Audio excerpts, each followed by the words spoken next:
Hey, welcome to another episode of Dope Money News.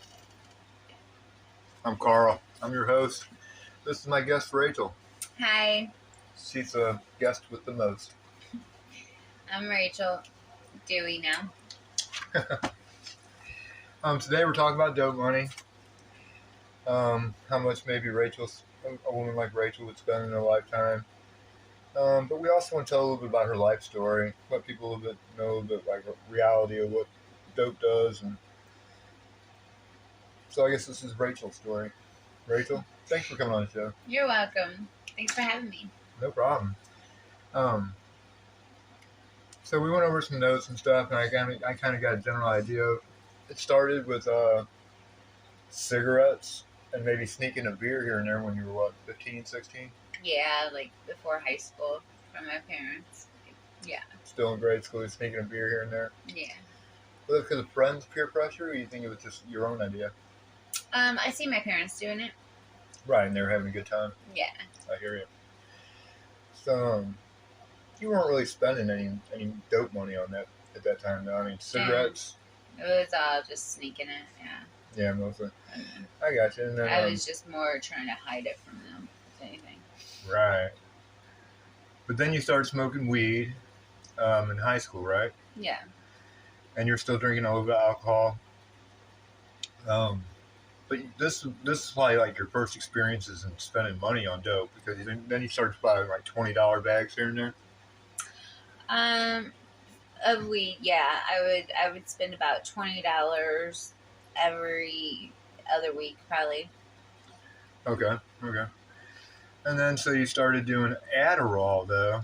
Yeah, I had one girl in school that had Adderall, and I heard that they were really good, and they made you feel like you could do anything and have a lot of energy. And I asked her if she'd sell me some. She did, and I loved them.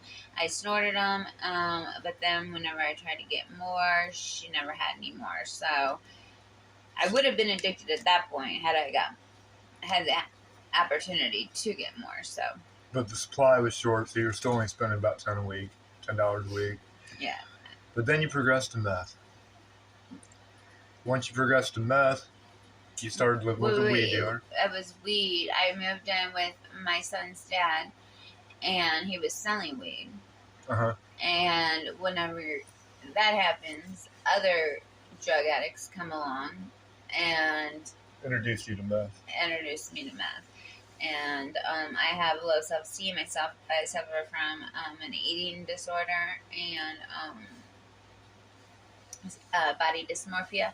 And so the meth cured that in my mind. And I was working at a good job. I worked at Wells Fargo Advisors. I had my son, custody. I was doing really good in life, according to what society says.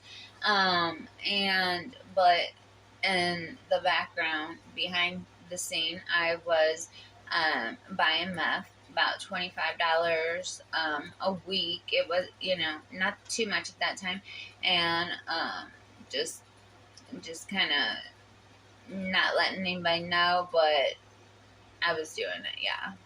So then your friend Paula, she started giving you pain pills. She gave me pain pills one time, and I remember feeling like, wow, where has this been all my life? Like, this feels really good. It takes the edge off. Like, like I'm always a high-strung person, so to take the edge off, that was amazing. And so then one time she lost a bottle there. A bag of it, yeah. A bag of pain pills. And I didn't tell her about it. Being my best friend, I felt bad about that, but So I chose. Was that the first time you really stole drugs? Yeah, and just the fact that I didn't tell her as my best friend, and it was because I wanted to do them, made me feel horrible. But well, yeah, I mean, that's what drugs will do. So I definitely understand that. I mean, I know I did a lot of things like stealing and shit that I hate myself for. I would never do if I wasn't on drugs. I know I wouldn't. Okay, but then you started doing Xanax. You started getting prescribed Xanax for anxiety and stuff. Yeah. Because I worked at the brokerage firm, so I had good insurance. You got prescribed Xanax and Adderall. And that was like the that's when everything started going downhill fast, huh? Yeah, I started because, of course, I didn't take them as prescribed. I got 90 of the patients a month, and I was out of them within 2 days.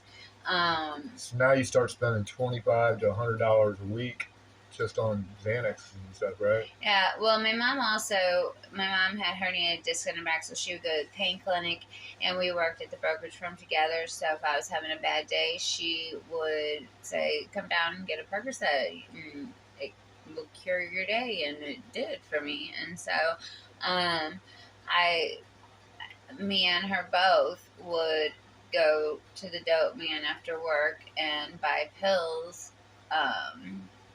And the dope man also had Xanax, and that's when I was just um, that's what I'm looking for. That's whenever I was introduced to Xanax, and that it was even better than the Vicodin feeling. It was like I have to have this for the rest of my life type feeling, and So now you're in your late 20s and you're having blackouts. yeah, it would take so many that I would have blackouts. So you lost your job. Um, well, I lost my kids.